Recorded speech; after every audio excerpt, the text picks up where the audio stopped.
Deuwn ynghyd ar lun y creawdwr. Os newch chi ymuno hefo fi efo'r geiriau sydd yn ymddangos ar y sgrin.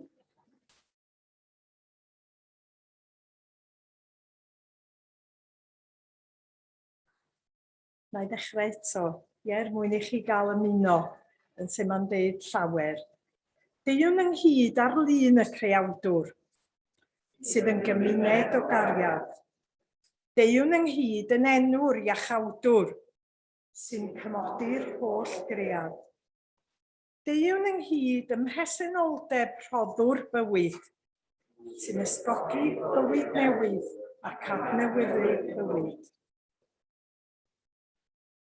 Anadl Duw, defnyddiwn y weddi ganlynol gyda'n gilydd, darllenwn hi'n araf ac i anadlu gyda'r weddi. Arglwydd, diolchwn i ti am yr harddwch a'r rhyfeddod sydd i'w gweld yn y greadigaeth gyfan. Fel y byd ti anadlu bywyd i'r byd hwn ac un bodau ninnau, gofynnwn i ti anadlu bywyd i mewn i ni unwaith eto. Weddiwn y byddwn rhoi'r nerth i ni ymateb i'r greadigaeth mewn ffordd sy'n adlewyrchu dofal cariadus a gonsern dros bob peth. Wrth i ni anadlu dy gariad i mewn, helpa ni anadlu dy gariad allan. Wrth i ni anadlu dy ras i mewn, helpa ni anadlu dy ras allan. Wrth i ni anadlu dy harddwch i mewn, helpa ni i anadlu dy harddwch allan. Bwyd i ni adlewyrchu dy natur ym mhob peth a wnawn.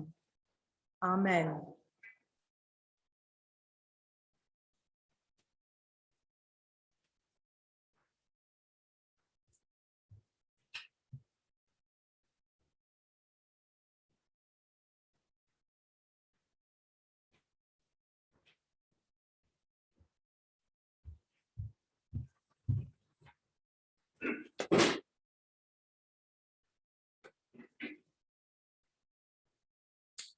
Emyn 140.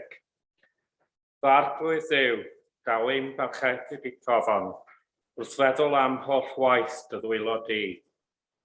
Yng nghan y ser a rhy y daran ddofon, drwy'r cread oll, dy rym a wela fi. Wrth fynd am dro drwy'r glanedd teg a'r dolydd, a gwrando can yr adar yn y gwydd, a bwrw trem o gopau chelfynydd, yn sŵn y nant, neu falm yr awel rydd. Pan ddel y Crist a bloedd y fuddugoliaeth, am dwy'n i dref, mor llawen fydda fi. Ymgrynu yno naf mewn parchedigaeth, gan ddatgan byth, fy niw mor fawr wyt ti. Emyn 140.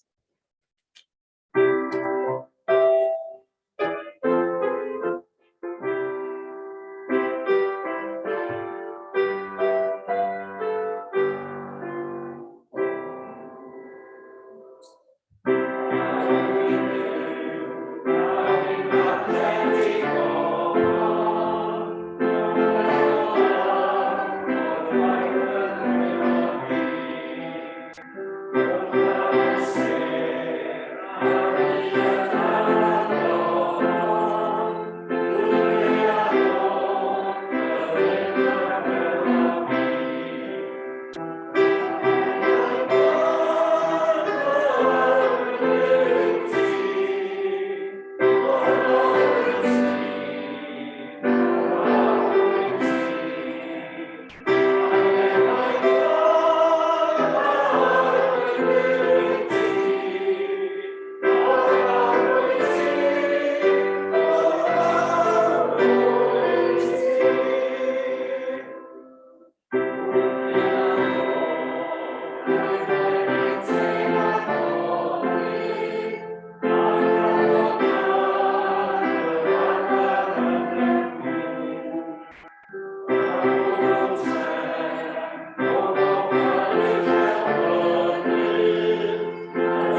cyffes yn seiliedig ar Leviticus 25, penod 1 i 25.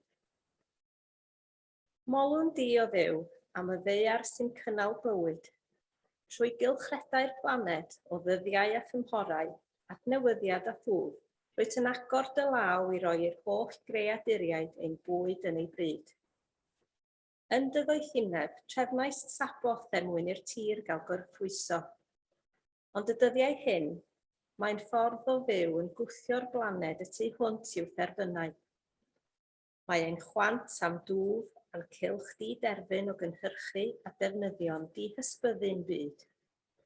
Dinistrir y coedwigoedd ac mae'r uwchbryd yn erydu, y meysydd yn methu, yr anialdir yn ehangu, y moroedd yn suro a'r stormydd yn cryfhau. Gorfodi'r bodau dynol ac anifeiliad i ffoi mwyn ceisio diogelwch.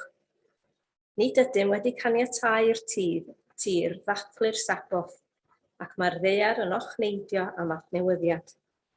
Ac felly cyffeswn Duw Tregarog a chyfiawn. Ywch chi gyd yn angen o fi ysgolch yna. Rwyt yn dweud wrthym bod rhaid i'r tir orffwyso wedi'i ryddhau o faich cynhyrchu. Cyffeswn i ni fyny bod y ddaear yn cynhyrchu y tu hwnt i'w therfynau a'n caeth ddiwedd i ddehew y fwy gynhyrchus. Fe'n gelwi i oedi rhaghau, tocio a medu mewn ffyrdd sy'n distrywio'r rhydd. Cyffeswn i ni ysyn o'r ffwyll a fwyd ac ynni. Rwyt yn ein sicrhau y gall'r hyn a gynhyrchau'r tir ein bodloni. Cyffeswn i ni fethu a chredu y gallwn ffynnu o fewn terfynau'r ddaear i roi. Rwyt yn datgan mai yn yr hyn sydd ddigon mae ein diogelwch, nid mewn gormodedd. Cyffeswn na fuon yn ddigon dewr i'w sefyll chwedl twf diben draw. Dywedi wrthym na ddylid gwerthu'r tir yn barhaol oherwydd eiddo tithau yw'r tir a phopeth sydd ynddo. Cyffeswn i ni feddwl am y greadigaeth fel rhywbeth i ni ei ddefnyddio yn hytrach na fel eithrysori. Fe'n gelwi i adael digon o ffrwyth ar y wynwydden ac yn y caeau i fwydo'n cymdogion a'r anifeiliaid ac i atgyflenwi'r ddaear. Cyffeswn i ni fethu a rhannu'r hyn a dderbynion o'r ddaear. Rwyt yn ein galw i werthredu'n deg a chyfiawn. Cyffeswn ein diffyg ffydd ac nad ydym yn dygaru di a'n holl galon, ein holl nerth a'n holl feddwl, nac yn caru ein cymdogion, yn bobl ac yn greaduredd eraill fel ni. Tro ni oddi wrth ofn ac amheuaeth, a rhyddha ni i ddychmygu bywyd wedi cymodi ar ddaear a'r holl greaduriaid drwy newyddion da Iesu Grist, yn enw'r newyddion. Y mae'r ysbryd yn ein cynorthwyo yn ein gwendid, oherwydd ni wyddom ni sut y dylem weddio, ond y mae'r ysbryd ei hun yn ymbil trosom ac ochneidiau y tu hwnt i eiriau, ac mae Duw sy'n chwilio calonnau dynol yn deall bwriad yr ysbryd. Mae ymbil y mae tros y saint yn ôl ewyllus Duw.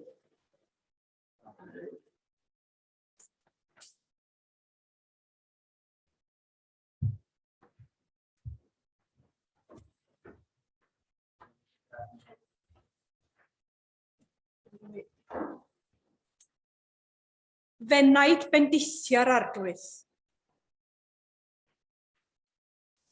Wnawn ni gychwyn eto. Fe wnaid bendithio'r arglwydd. Y mae'r holl greaduriaid yn dibynnu arnat ti i roi iddynt ei bwyd yn ei bryd. Pan agorir dy law, cant ei diwallu'n llwy.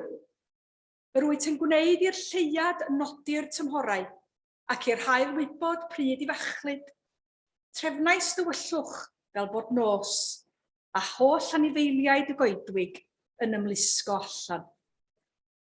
Y mae'r holl greaduriaid yn dibynnu arnat ti i roi iddynt ei bwyd yn ei bryd, pan agorir dy law, cant ei diwallu'n llwy.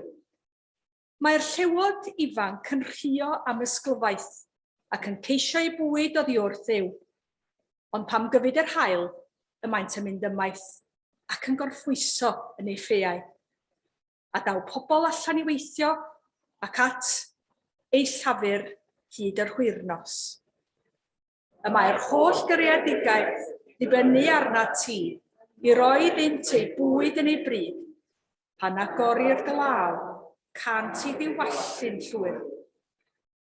Yr wyt yn dyfrhau'r mynyddoedd a balas, yr wyt yn gwneud i ffynhonnau darddu mewn hafnau ac yn gwneud iddynt lifo rhwng y mynyddoedd. Rhod ddiod i fwystfilod y maes. Y mae'r holl greadigaeth yn dibynnu arna ti i roi iddynt ei bwyd yn ei bryd, pan agorir dy law, cant ei ddiwallu'n llwyr. Yr wyt yn gwneud i'r gwell dyfu'r gwartheg a phlanhigion at gwasanaeth pobl i ddwyn allan fwyd o'r ddeiar ac win i loni calonnau pobl, olew i ddisgleirio eu hwynebau a bara i gynnal eu calonnau. Y mae'r holl greaduriaid yn dibynnu arna ti i roi iddynt ei bwyd yn ei bryd, pan agorir dy law, cant ei diwallu'n llwyr. Digonir y ddeiar trwy dy ddarpariaeth. Y mae'r holl greaduriaid yn dibynnu arna ti i roi iddynt ei bwyd yn ei bryd, pan agorir dy law, cant ei diwallu'n llwyr. Bydd goniant yr arglwydd dros bydd.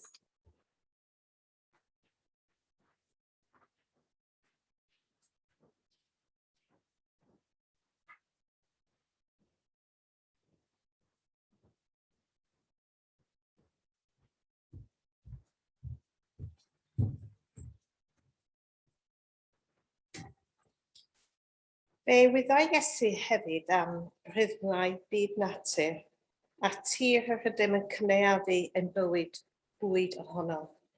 Rhandewch a ddameg y rhywr ganddo. Darlleniad o Marc pennod 4, adnod 1-9.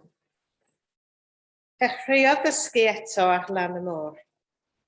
A daeth tyrfa mor fawr ynghyd ato, net iddo fynd ag eistedd mewn cwch ar y môr. Ac roedd yr holl dyrfa ar y tir wrth ymyl y môr. Roedd yn dysgu llawer iddynt ar ddymhegion, ac wrth ei dysgu meddai, rhandewch, aeth hyrwr allan i hau. Ac wrth iddo hau, syrthiodd peth had ar y llwybr, a daeth yr adar a'i bwyta. Syrthiodd peth arall ar dir creigion, lle ni chafodd fawr o pridd, a thyfodd yn gyflym a nad oedd iddo ddymder deiar, a pham gododd yr haul ei llosgwyd, ac am nad oedd iddo reiddyn ddiwywodd. Syrthiodd peth arall ymhlith y draen, a thyfodd y draen a'i dagu, ac ni rhyfodd llwyth. A syrthiodd hadau eraill ar dir da, a chan dyfu a chynyddu, yr roeddynt yn ffrwytho a chnydio hyd 10 ar 20, a hyd 30, a hyd ganwaith cymaint.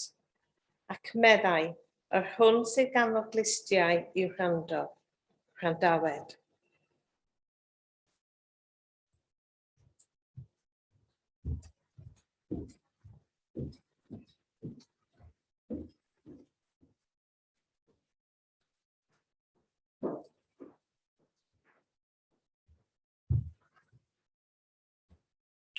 Gawn ni ganu emyn 122. Calaf yr haul sy'n wen i gyd, Duw wnaeth yr haul i loni'r byd. Calaf y gwynt a'i gri uwch ben, Duw wnaeth y gwynt i sgubo'r nen. Calaf y glaw a'i ddagrau hir, Duw wnaeth y glaw i olchi'r tir. Calaf y ser uwch golau'r stryd, Duw wnaeth y ser yn lampau'r byd. Calaf y coed a'i hadar chwym, Duw wnaeth fy mro yn gartref i'm. Caraf y niw a'i waith i gyd, creodd o'n cylch ei wyrth o fyd. Emyn 122.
Gweddiwn.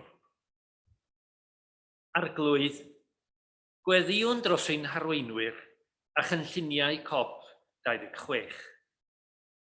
Roeddent ddoethineb wrth iddynt arwain. Rhoddewlder wrth iddynt weithredu. Rhodd y balbarhad wrth iddynt dderbyn gwrthwynebiad. Amen. Arglwydd, diolch i ti am dy gariad, y cariad sy'n adfer, y cariad sy'n adfywio, y cariad sy'n adeiladu gobaith. Helpa ni bob dydd i chwilio am gyfleoedd ymarferol i roi dy gariad di ar waith. Amen. Arglwydd y greadigaeth, gweddiwn am arweiniad cenhedlaethol doeth ar faterion hinsawdd ac ar gyfer cynhadledd Glasgow. Helpa pob un ohono ni hefyd i ddangos arweiniad yn ein cartrefi, ein gweithle, ein hysgolion, a'n heglisi. Amen. Gyda'r argyfwng hinsawdd, y tlotaf sy'n dioddef, gyntaf, a gweithaf bob amser, rydyn ni angen cyfiawnder hinsawdd nawr. Nid etifeddir feir gan ein cyndeiddio a wnawn, ond ei benthyg hi gan ein plant. Arglwydd, mae'r byd yn newid, ond rwy ti'r un fath. Mae ofn yn cydionodd, ond y gariad perffaith sy'n parhau. Mae fory'n ansicr, ond rwy ti yno'n barod. Nertha ni barhau sefyll gyda'r tlawd drwy'r cwbl. Amen. Rwy'n i gyd weddio gweddi'r arglwydd. Ein tad, yr hwnnwyt yn y nefoedd. Sancteiddiau'r den, deled y deyrnas, neler dewllus, megis yn y nef, felly ar y ddeiar hefyd. Dyro i ni heddiw ein bara beunyddiol, a maddau i ni ein dyledio, fel y maddau nina i'n dyledwyr, ac nac arwain ni brofedigaeth, eithir gwared ni rhag drwg, can ni seiddo ti y deyrnas, a'r nerth, a'r gogoniant, yn oes oesoedd. Amen.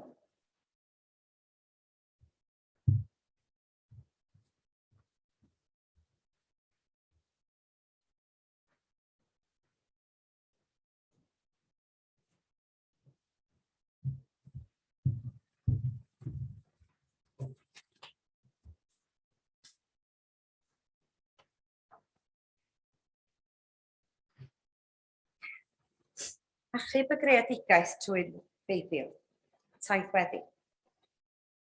Stori'r Beibl yn y pen draw yw stori cymodi, achub ac adfer yr holl greadigaeth. Wrth i ni fynd drwy'r stori hon, gadewch i ni ddarganfod mwy am ein creawdwr, a'i gariad sydd at y cyfan y mae wedi ei greu. Ac fel pobl wedi ei greu ar ei ddelwedd, boed i ni ddeall mwy ynghylch sut y gallwn bod yn rhan o'i gynllun a chybod.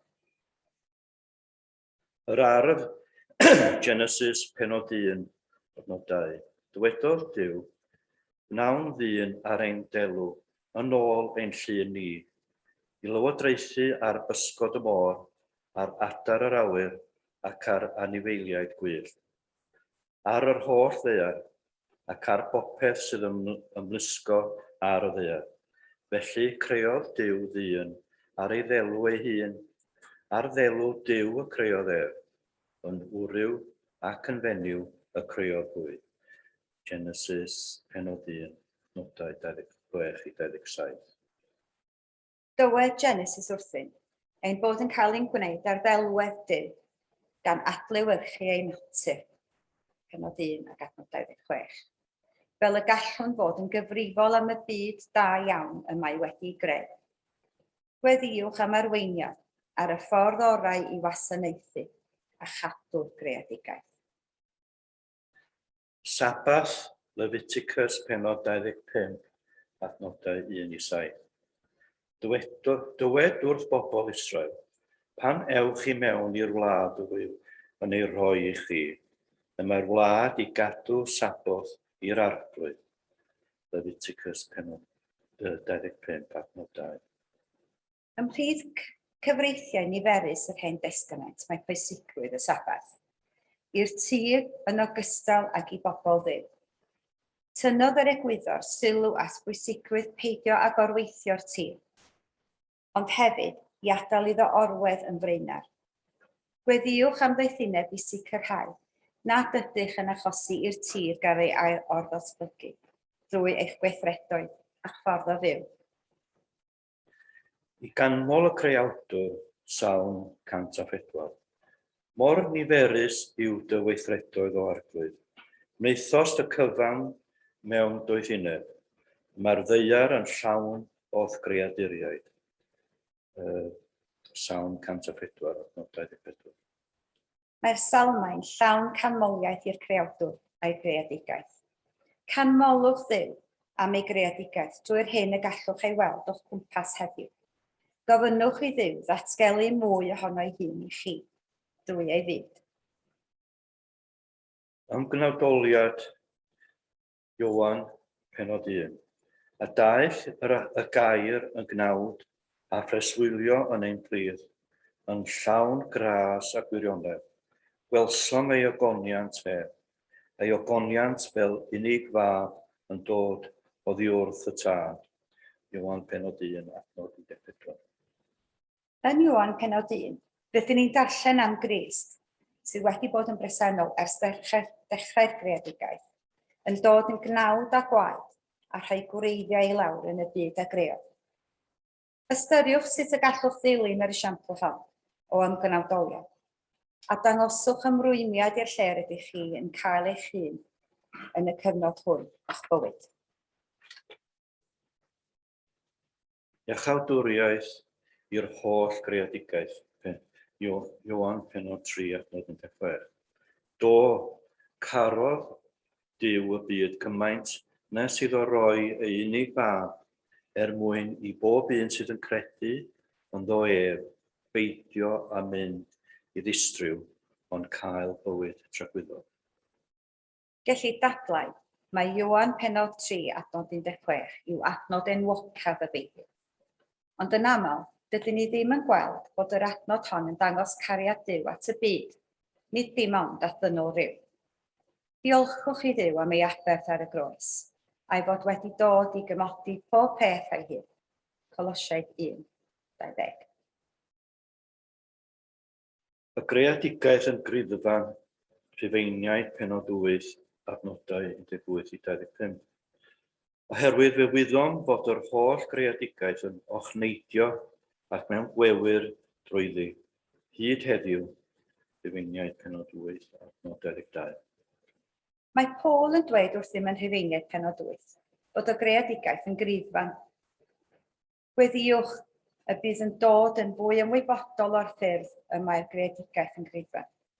Gweddiwch ar Dduw i roi'r arweiniad i chi ynglŷn â sut y gallwch ymateb i'r grifan hwn, fel y bydd ei ogoniant yn cael ei amlygu yno chi a thrwo chi. Daear newydd, datguddiad pennod 21. Yna gwelais nef newydd a daear newydd, oherwydd yr oedd yr nef cyntaf a'r daear cyntaf wedi mynd, heibio, ac nid oedd môr mwyaf.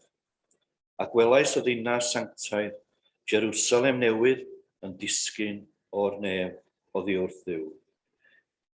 Wedi ei pharatoi fel priodferch, wedi ei thecau i'w gŵr.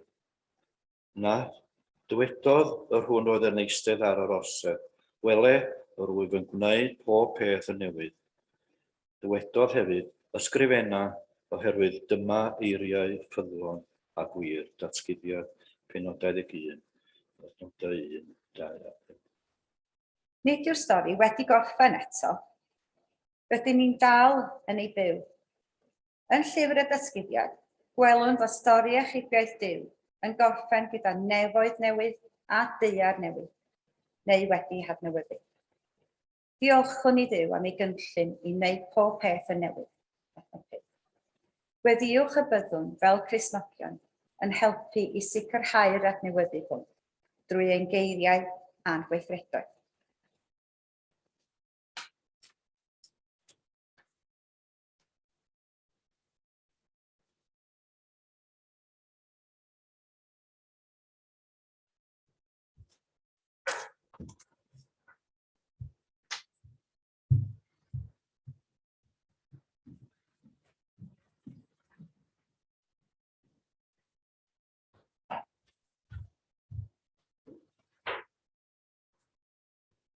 Rhif yr emyn 128.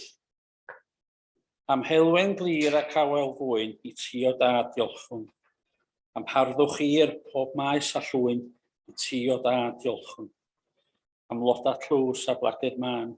Am goed y wig a'i lliwiau'n dan. Am adar bach a'i melys gan. Ti o dad diolchwn. Am ddail y coed ei ffwyth a sawr i ti o dad diolchwn.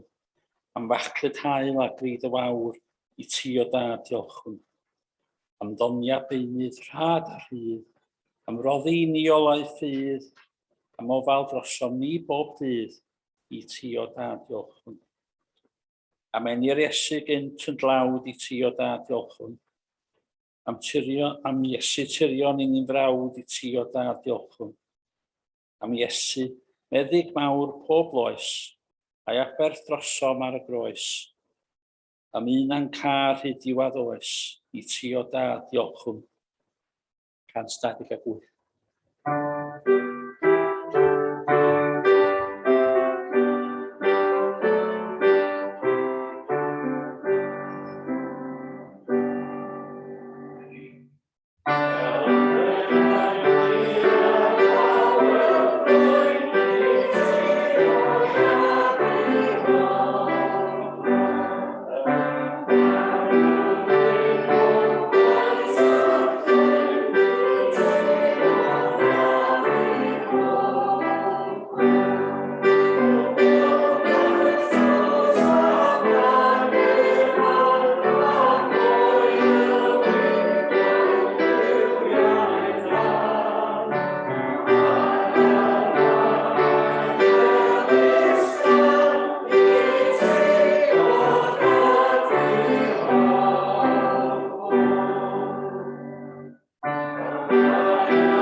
Diolch yn fawr iawn i chi gyd am gymryd rhan a meddwl am yn creadigaeth a'n rhan ni'n ynddi hi yn anatod yn dydi o'r cychwyn cyntaf un a'n gofal i fod dros yn Amgylchedd. Dyw yn creu pob peth yn dda ac yn gweld bod pob peth yn dda ac am i ni'n weld hefyd bod popeth yn dda. Ac oedden ni'n falch o'r atgoffa yna, sydd falle mond yn digwydd ar y Nadolig, bod Iesu a fu erioed wedi cael ei ymgnawdoli yn plys ni ac wedi dod yn rhan o'i greadigaeth, wedi cael ei greu, ail-greu yn plys ni, felly a'i ymgnawdoli yn rhan o'i greadigaeth. Yr un osododd y ser ni lle yno yn gorwedd yn dlawd ac yn bodloni ac yn ufudd i'w dduw ac i'w dad yn rhoi hun yna, bodloni mynd i'r groes a rhoi ddwylo ar led, y dwylo yna a greodd y ser a phopeth sydd yn cael ei hoelio yno i'r groes. Rwy Iesu'n ymwybodol o'r holl rythmau yma sydd i'r greadigaeth, o creodd nhw. Mae o'n cynnal pob peth trwy air i nerth. Pam yn bod ni'n dal yma, beth ydy'r rheswm yn bod ni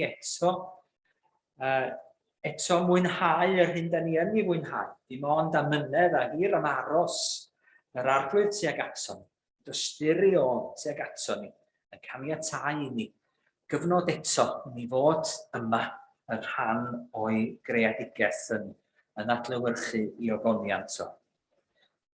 Mae'n gwybod am yr rhythmau, mae'n gwybod fel mae pethau i fod, mae'n gwybod am y pethau sydd ddim fel y gydylen nhw fod. Ac yma'r greadigaeth i gyd yn gryddfan. Ac ydyn ni'n meddwl am newid hinsawdd nid oherwydd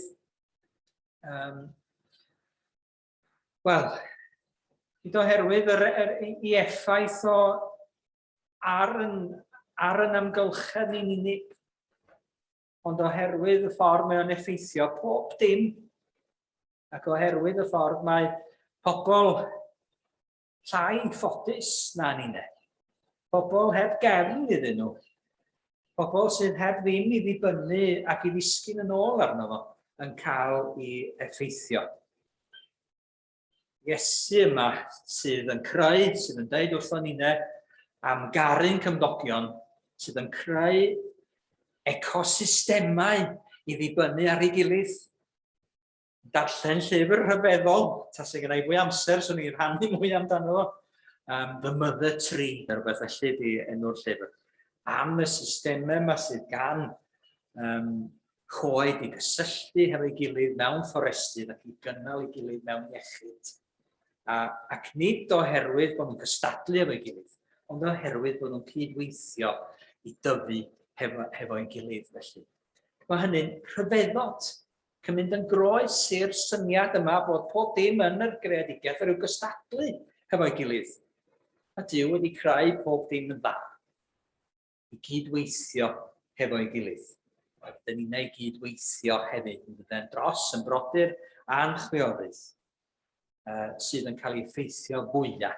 Yna di'r neges. Nid yn ni sy'n cael yn effeithio.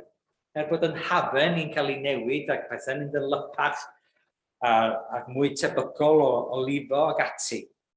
Ac eno ni, siwrans, ac eno ni bethau ddisgyn yn ôl arnyn nhw. Ond mae'r rheini lle nad ydy'r glaw ddim yn disgyn, sy'n cael ei effeithio gan y stormydd. Does gan nhw ddim i ddisgyn yn ôl arno fo. A dyn ni angen codi llais o blaid yr rheini. Ni'n chwilio am fideo i ddangos i chi mi ffendiau sy'n 3 munud gan Tearfund yn arbennig a hanes gwraig o'r enw Orbisa yn Ethiopia. Yn Saesneg mae'r fideo byr iawn yma, ond yn dangos hanes yr unigolyn.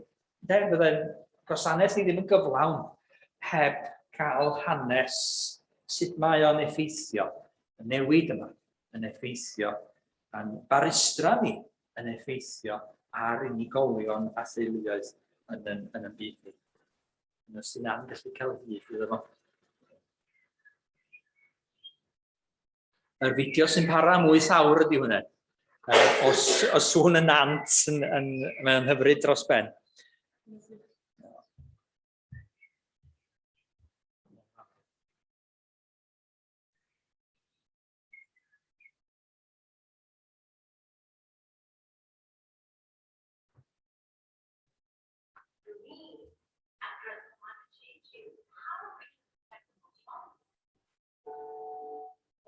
Have the moral responsibility to do everything to put us on track to a maximum temperature of 1.5.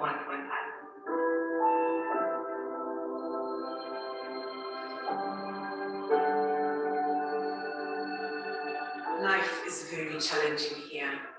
It hasn't rained for 6 months, so I don't know when it will rain next. For many people around the world, the impact of climate change is devastating. In the north of Ethiopia, they used to expect rain up to 4 months a year, but now it rarely comes. People don't have enough water to survive. We have no food and are dependent on our livestock for our livelihood. Whenever there is no rainfall, our animals die as there is no grass or water. When it rains, I only need to walk 5 minutes to collect water, but these water sources are now dry.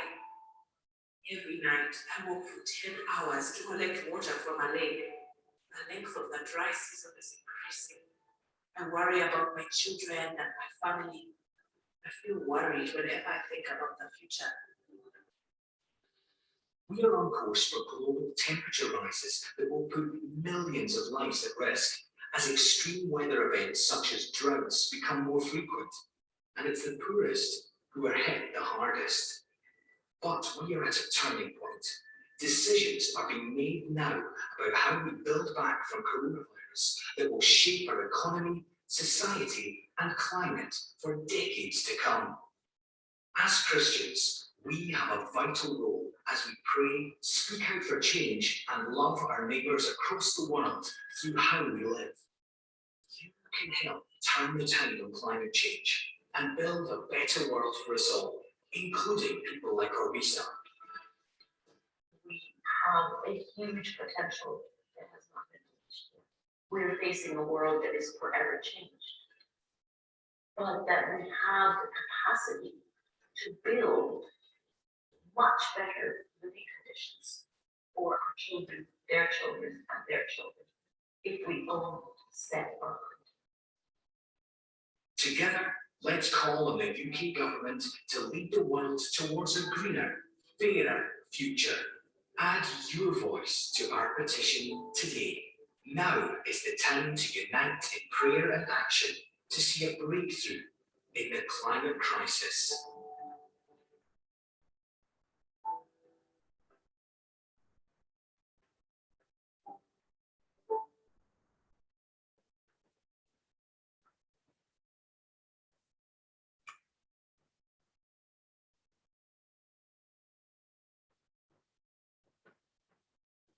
Mae'n bethau gallwn ni fod yn ei wneud felly does. Mae'r gynhadledd fawr yma sydd yn digwydd yn Glasgow dechrau Tachwedd yn gynhadledd allweddol i fod yn rhoi pwysau fel y gallwn ni. Mae'n ddeisebau i'w harwyddo. Nawn ni basio'r link yna ymlaen ato chi. Mae'n orymdeithiau fod yn rhan ohonyn nhw'n Nghaerdydd, beth bynnag, mae'n siŵr byddwch chi yna. Dafydd a Mary. Ac mewn llefydd eraill hefyd, bod yn codi llais dros y gwanaf yn y cymdeithas ac yn y byd. Mi fydd Cymorth Cristnogol, Tearfund a Cathod, mudiadau yma dyn ni yn eu cefnogi fel eglwysi yn cydweithio, weddio ac i fod yno yn annog gweithredu. Mae'n y bethau gallwn ni fod yn ei wneud yn fel unigolion ac fel teuluoedd, does. Mae'n daflen bach i'ch atgoffa chi, sticiwch hwnna ar eich bin pan ewch chi adre i ail feddwl am bob dim yr ydyn ni yn ei ddefnyddio, i leihau yn defnydd o bob dim arall.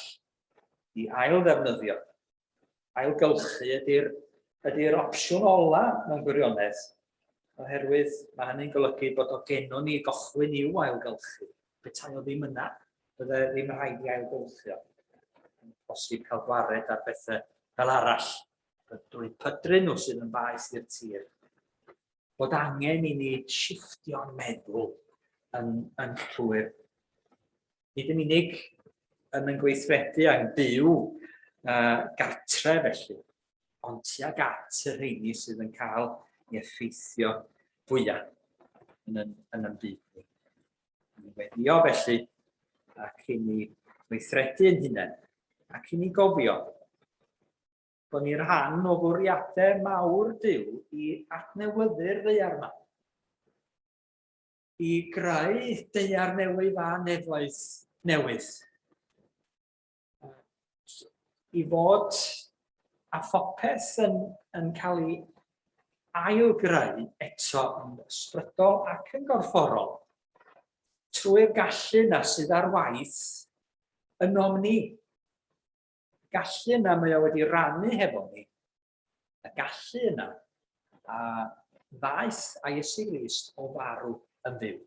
Dyna mae Duw'n gallu wneud. Ailgreu. Dwy'n eto bywyd allan o farwolaeth. Atgyfodi. Nid yn unig ailbwrpasu ac ailgylchu, ond ailgreu. Felly, a dyn ni'n cael yn fraint o fod ynglyn â'r rhannu'r gobaith yna. A'i adeiladu o mewn i'n cynlluniau ni ac i'n dweud ac i'n rhannu ni ynglyn â'r greadigaeth dyn ni'n rhan ohoni hi a'r amgylchedd yr ydyn ni i'w warchod ac i'w amddiffyn.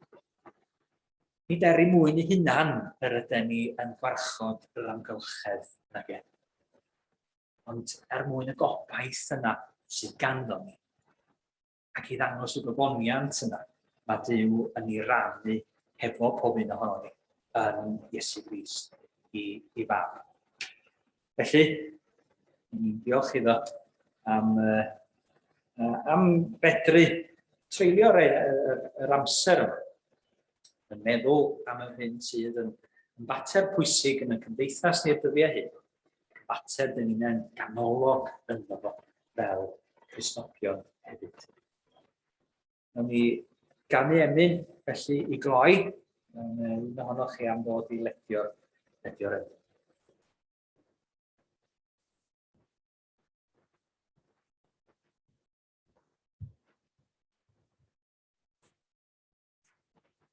Cant 31.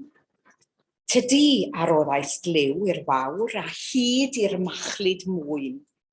Tydi a luniaist gerdd a sawr y gwanwyn yn y llwyn. O cadw ni rhag colli'r hyd sydd heddiw'n crwydro drwy'r holl byd. Tydi a luniaist gan i'r nant a'i si i'r goedwi gwern. Tydi ar oes dirawel dant ac i'r ehedydd ger. O cadw ni rhag dyfod dydd na yr ein calon gan yn rhydd.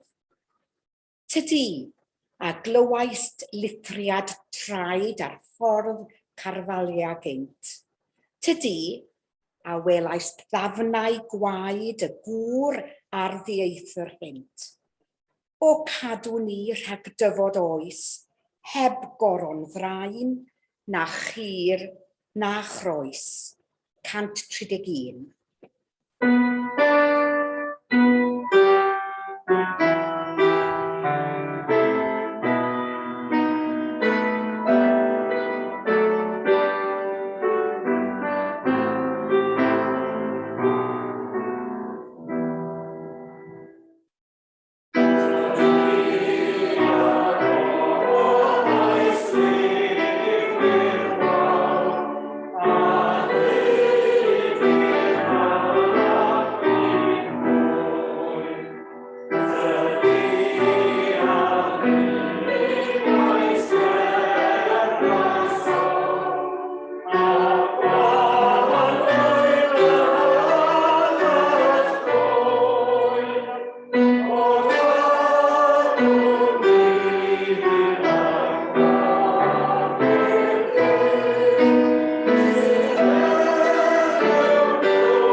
Mayda'n am yr amen.